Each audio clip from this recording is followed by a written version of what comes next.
Assalamualaikum, magandang gabi. Ito ang Pasada alas 7. Maghahatid sa inyo ng balita at impormasyon sa Bangsamoro Region.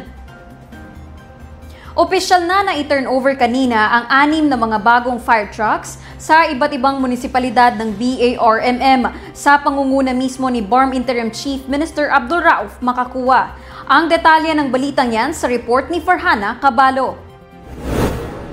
Bilang bahagi ng patuloy na pagsisikap ng BARM government na palakasin ang kapasidad ng rehiyon sa pagtugon sa mga emergency at sakuna, tumanggap ng 6 na modernong fire truck ang 6 na munisipalidad ng BARMM na parang Sultan Kudarat, Dato Udin Sinsuat, Northern Kabuntalan, Pagalungan at Dato Blas Sinsuat. Inaasahan na ang naturang turnover ay magpapalakas sa kakayahan ng Bureau of Fire Protection sa pagprotekta sa buhay at ari-arian ng mga Bangsamoro.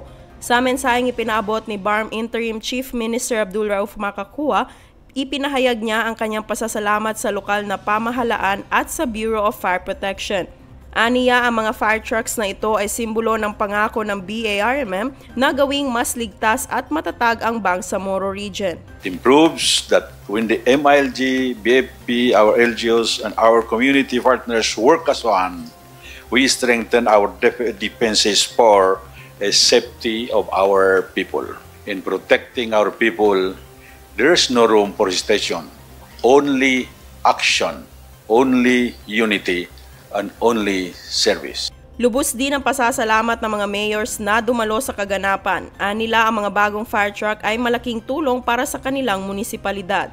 Samantala, nagpaabot naman ng mensahe ang Bureau of Fire Protection sa pangunguna ni BFP Acting Regional Director Kadil Akalul sa mga ibinahaging fire trucks sa kanilang organisasyon. Aniya, magbibigay ito sa kanila ng lakas at kumpiyansa na mas magampanan ang kanilang tungkulin na protektahan ang komunidad mula sa mga sunog at iba pang sakuna. To the personnel who will man this truck, take care of this is a symbol of our oath as a firefighters. This fire truck is your job lifeline. These are not a mere tool to fight fire, but it is what makes you a firefighter. Let us show our gratitude to the Bangsamoro government by keeping this fire truck clean and maintained. Use it in all operation, but treat this truck like a partner in life. You care for so much. Nagkakahalaga ng mahigit 6 million ang bawat fire truck na pinondohan sa ilalim ng General Appropriations Act of the Bangsamoro 2024. Ang inisyatibong ito ay nagpapakita ng dedikasyon ng BARM sa pagpapalakas ng disaster preparedness at emergency response sa buong rehiyon. Ang turnover ng mga fire truck ay isang mahalagang hakbang tungo sa mas ligtas at mas maunlad na Bangsamoro. Farhana Cabalo, BIO News. Bilang bahagi ng maayos na transisyon at pagtugon pa rin sa kapakanan ng ating mga kababayan sa Sulu, patuloy ang serbisyo ng ayudang medikal mula sa Bangsamoro Government o AMBAG program sa mga partner hospitals nito sa Sulu Province. Nitong Agosto 7, 2025, muling naipaabot ang mahalagang pondo sa 4 na pangunahing ospital sa Sulu Province bilang patuloy na pagsuporta ng AMBAG program sa pagpapalakas ng serbisyong medikal para sa mga Bangsamoro. Pangutaran District Hospital, 2 million pesos. Sulu Sanitarium and General Hospital, 2 million pesos. Maimbong District Hospital, 5 million. Looc District Hospital, 2 million. Mula nang maging katuwang ng AMBAG program, umabot na sa 59,178 ang kabuuang bilang ng mga pasyenteng natulungan sa Sulu. Patunay na tuloy-tuloy na pagbibigay ng libre at dekalidad na serbisyong medikal sa mga Bangsamoro. Kasabay ng turnover, nagsagawa rin ng consultative meeting na pinangunahan ni Deputy Program Manager Sahara Georgiani Silongan na nagsilbing refresher sa overview at mga pangunahing layunin ng AMBAG program. Dumalo sa meeting ang mga opisyal ng ospital at nagkaroon din ng pagkakataon ng mga ito na magtanong upang maliwanagan sa kanilang mga katanungan, lalo na sa mga proseso at layunin ng AMBAG program. Mas pinabilis at pinagaan na ang pagdadala ng mga produkto mula sakahan patungo sa pamilihan para sa mga magsasaka at residente ng Barangay Barit, Barangay Karandangan at mga karatig na komunidad sa Lumba, Bayabaw matapos ipagkaloob ang 2.25 kilometrong Farm to Market Road o FMR noong Agosto 12, 2025 sa Barangay Barit. Ang proyektong ito ay pinondohan sa pamamagitan ng World Bank Second Additional Financing at mga co-financing grant mula sa European Union. Inaasahan itong mabawasan ang gastusin sa transportasyon, makatipid ng oras at mapataas ang kita ng mga pamilyang magsasaka sa lugar. Sa loob ng maraming taon, hirap ang mga magsasaka sa pagdadala ng kanilang ani patungo sa bayan dahil kinakailangan pa na hiwa-hiwalay na biyahe. Una, mula bukid hanggang gilid ng kalsada at pagkatapos ay isa pang biyahe papunta sa pamilihan. Sa bagong kalsadang ito, maidadala na ng direkta ang mga produkto mula sa bukirin hanggang sa merkado sa isang biyahe lamang. Idiniin ni Deputy Project Director Pahmia Nosca ng MAFAR PRDP BARM ang kahalagahan ng pagkakaisa upang mapanatili ang benepisyo ng proyekto at hinikayat ang mga magsasaka na gamitin ito para mapaunlad ang kanilang kabuhayan. Nagpasalamat si Mayor Mahar Dalangit sa World Bank, European Union at PRDP BARM sa pagbibigay suporta at naniniwala siyang makakabawas ito sa hirap at gastos ng mga magsasaka. Umaasa rin siyang masusundan pa ito ng iba pang proyektong maghahatid ng pag-unlad sa bayan. Sinimulan na ang konstruksyon para sa Bangsamoro Endowment Call and Guidance Center sa Barangay Kalanganan 2, Cotabato City. Maging kahapon, naging matagumpay ang isinagawang groundbreaking ceremony na pinangunahan ni Bangsamoro Autonomous Region in Muslim Mindanao Chief Minister Abdul Rauf Makakuwa. Ang nasabing proyekto ay bahagi ng patuloy na pagsusumikap ng pamahalaang Bangsamoro na mas mapalawak pa ang serbisyong panlipunan, lalo na sa aspeto ng spiritual guidance, mental health support at community development. Inaasahang magsisilbing sentro ito ng pagtulong at paggabay sa mga mamamayang Bangsamoro na nangangailangan ng moral, emosyonal at espiritual na suporta sa rehiyon.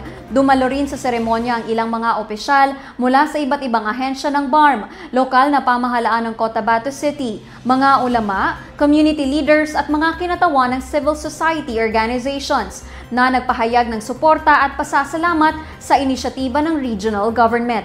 Ang Bangsamoro Endowment Call and Guidance Center ay inaasahang magiging bukas sa publiko sa sandaling matapos ang konstruksyon at magkakaloob ng mga serbisyong tulad ng public counseling, religious advisories at endowment assistance para sa mga higit na nangangailangan.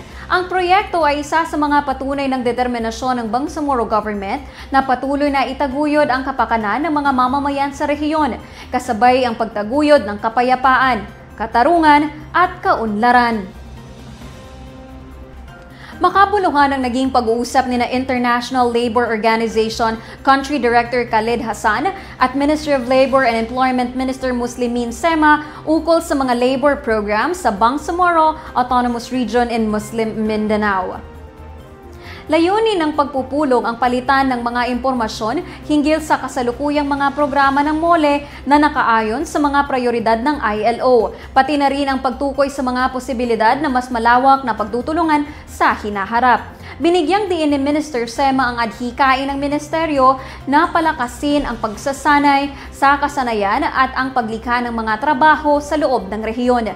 Tinilakay rin sa pagpupulong ang mga posibleng industriyang maaaring lumikha ng trabaho sa rehiyon at ang mga yamang maaaring paunlarin sa tulong ng pandaigdigang suporta. Pinuri naman ni Director Hassan ang pag-unlad ng BARM at tinawag itong isang kwento ng tagumpay na may mas malawak pang potensyal. Ipinahayag din niya ang buong suporta ng ILO sa rehiyon.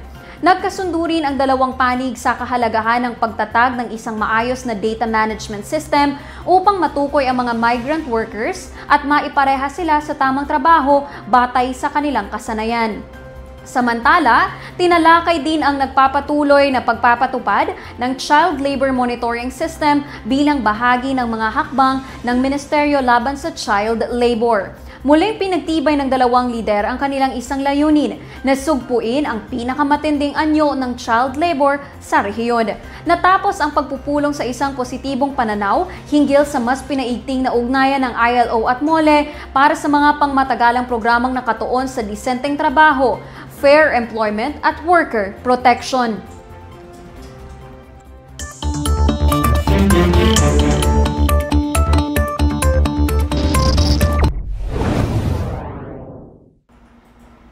Sa ating panahon ngayon, makakaapekto sa panahon ng ilang bahagi ng Luzon, Visayas at Mindanao ang southwest monsoon.